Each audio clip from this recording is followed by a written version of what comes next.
Maswerteng gabi po mga ka-STL. Narito na po ang resulta ng STL Pangasinan para sa araw na to, 3rd January 29, 2026, araw ng Huwebes. Naway ang mga natayaan niyo pong mga numero kanina ay manalo nawa ngayong gabing ito, 8:45 PM. Kaya't kunin niyo na po ang inyong mga ticket. Narito na po ang resulta.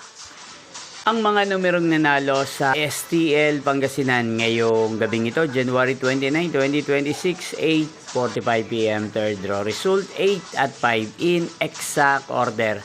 Again, 8 at 5. At ngayong gabing ito sa STL Pangasinan, atin pong i-shoutout si Ate Clary ng Pangasinan na nanonood po sa channel na to. Shoutout po sa inyo, Ate Clary. Sana po ay nasa maayos kayong kalagayan. At sa lahat po ng mga taga-Pangasinan dyan, shoutout po sa inyong lahat. Inyo pong napanood ang resulta ng STL Pangasinan. Maraming salamat po sa patuloy niyo pong manonood at pagsuporta sa aking channel. Magkita-kita pong muli tayo bukas ng alas 12 ng tanghali. Thank you for watching.